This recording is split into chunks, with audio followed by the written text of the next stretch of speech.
"She is not your daughter, Colleen. Stop trying to discipline her." Those were the exact words my husband yelled at me in front of his spoiled 16-year-old. My jaw dropped, the sting of his words echoing in our $1 million suburban home. For 3 years, I had been the one keeping this family afloat, playing the role of the perfect stepmother while footing every single bill. But right then, looking at my husband's defiant face and his daughter's smug smile, something inside me snapped. I didn't scream. I didn't argue. I just took a deep breath, looked him dead in the eye, and said, "You're completely right. She isn't my daughter." That night, I quietly went to my home office, logged into my bank accounts, and completely cut them off. They wanted me to act like a stranger? Fine. But they forgot that strangers don't pay for your lifestyle. My name is Colleen, I'm 28 years old, and 3 years ago, I thought I had genuinely won the lottery of life. I was a senior project manager at a thriving tech firm, financially independent and completely secure in my own skin. That was until I met Marcus. He was charming, attentive, and radiated the kind of mature stability I had been looking for. He was also a single father to a 13-year-old girl named Chloe. When we were dating, Marcus painted a beautiful picture of our future. He told me how much he wanted a stable, loving woman in Chloe's life, and foolishly, I believed I could be that person. I walked down the aisle thinking I was building a beautiful blended family. But the ink on our marriage certificate was barely dry before the reality check hit me like a physical blow. Marcus had convenient financial gaps he forgot to mention during our courtship.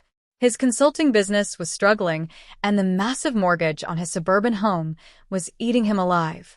Because I loved him and believed marriage meant partnership, I stepped up. I started paying the mortgage, covering the utilities, buying the groceries, and clearing his accumulated credit card debts. Slowly, without any grand discussion, I became the primary financial engine of the household. Marcus promised it was just a temporary rough patch, wrapping his gratitude in sweet words and tight hugs. But as the financial dynamic shifted, so did Chloe's behavior.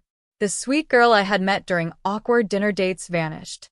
In her place emerged a deeply entitled, resentful teenager who quickly realized that while I was the one funding her lifestyle, her father would never allow me to actually parent her. As the months rolled by, the atmosphere inside our home grew increasingly toxic. Chloe's entitlement didn't just grow, it mutated into an aggressive form of weaponized disrespect.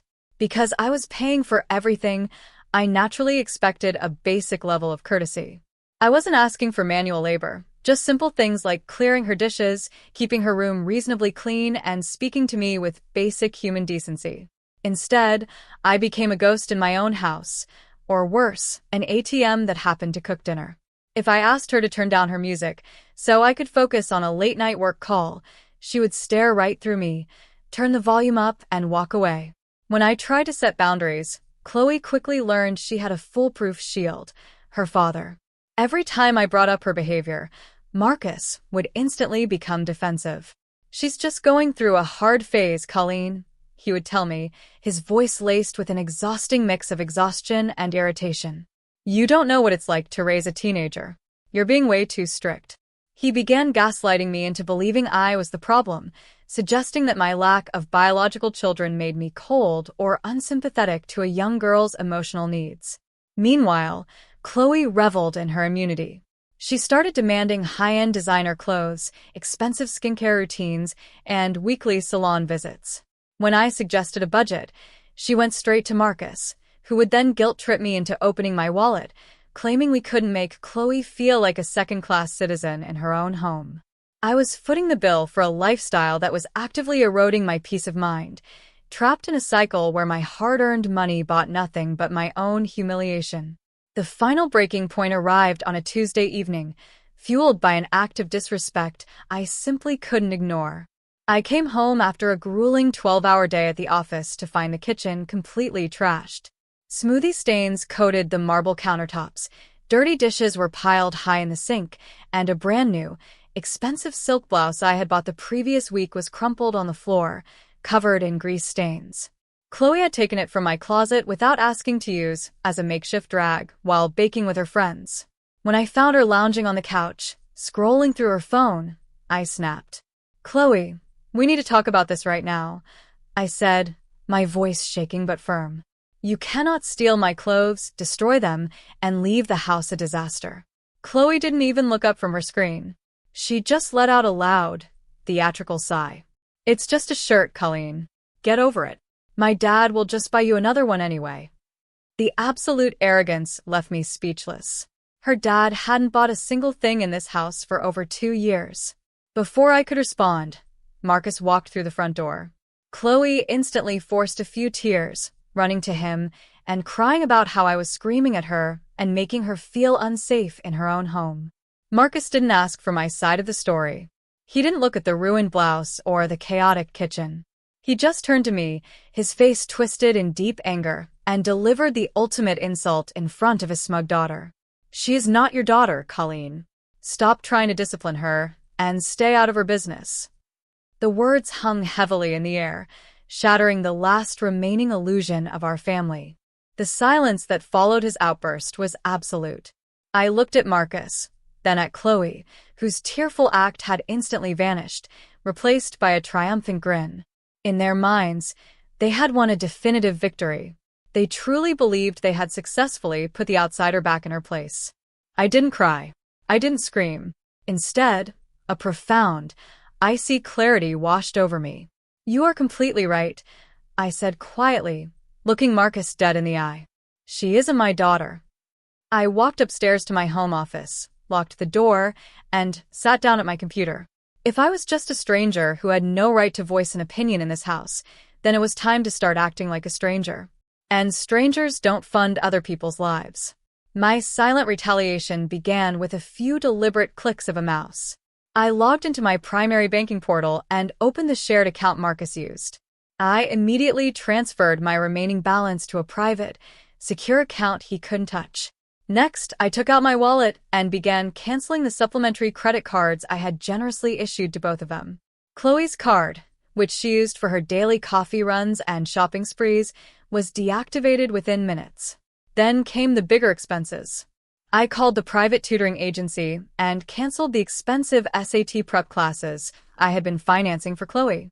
I reached out to the travel agent and canceled the non-refundable luxury family vacation to Hawaii I had booked for the upcoming summer, moving the refund amount entirely to my personal account.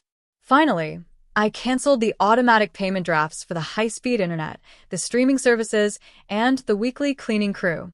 I left the mortgage and core utilities alone for the moment, but the luxury buffer was officially gone. They wanted an invisible stepmother. They were about to get an invisible bank account. The illusion of their comfortable world shattered exactly 4 days later, and the collapse was spectacular. It started on a Saturday afternoon when Chloe went out with her friends to an upscale boutique at the local mall. She had piled up a mountain of expensive clothes, laughing and texting Marcus about how excited she was for her new wardrobe. But when the cashier slid my deactivated supplementary card through the terminal, the machine let out a loud, aggressive beep. "Declined." Chloe tried it again, her face turning bright red as the customers behind her started whispering. She immediately called Marcus, crying that the bank had made a massive mistake and that she was completely humiliated.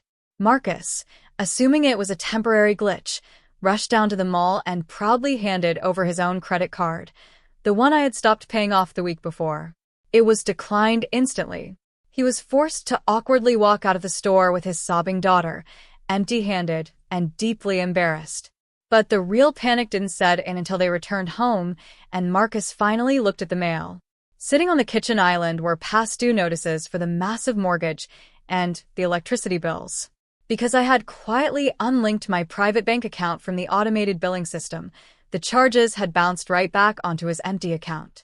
For the past 2 years, Marcus had completely ignored these expenses, blissfully unaware of the true cost of his lifestyle. Now, the harsh reality was staring him right in the face. His account was nearly overdrawn, the bills were mounting, and the endless stream of money that had sustained his household had officially dried up overnight. Marcus stormed into my home office that evening, his face flushed with a mixture of sheer panic and defensive rage. He slammed the stack of past due notices onto my desk, right next to where I was quietly reading a book. "What is the meaning of this, Colleen?" he demanded, his voice cracking under the weight of his sudden desperation. "Chloe's cards are completely cut off, my accounts are empty, and the mortgage hasn't been paid. Have you completely lost your mind? You are putting our family's entire future in jeopardy." Chloe stood just behind him in the doorway, looking at me with wide, panicked eyes, her usual smug attitude completely shattered by the reality of an empty wallet. I didn't blink. I didn't raise my voice. I simply leaned back in my chair, looked directly at my furious husband, and let out a calm, measured sigh. "I haven't lost my mind, Marcus. I'm simply following your explicit orders." He blinked, momentarily caught off guard by my absolute composure. "What are you talking about?" he stuttered. "On Tuesday, you made it abundantly clear to me that Chloe is not my daughter and that I have absolutely no right to correct her or be involved in her life," I said, throwing his exact words back into his face like a mirror. "So, I took your advice. I stepped back completely. And since I am a total stranger to her, I have no obligation to finance her lifestyle, her clothing, her tutoring, or even this house. If she is entirely your responsibility, then so is the bill for her upbringing." Marcus stared at me, the horrific realization finally washing over his face. The entitlement vanished, replaced by the crushing weight of knowing he had completely destroyed his own safety net. Within 2 weeks, I packed up my belongings, moved into a beautiful apartment of my own, and filed for divorce.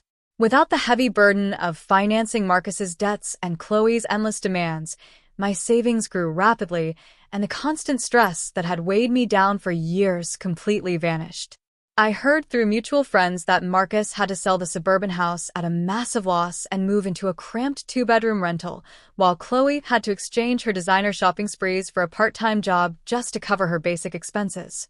They wanted to treat me like a stranger, and in the end, they got exactly what they asked for, a life completely empty of my presence and my support. Now, I'm truly curious about your perspective on this situation. What would you have done if you found yourself in my shoes? Would you have walked away quietly like I did, or would you have handled the confrontation differently? Let me know your thoughts in the comments below, and please don't forget to mention the city you're watching from so I can see just how far my journey has reached. Thank you so much for staying until the very end.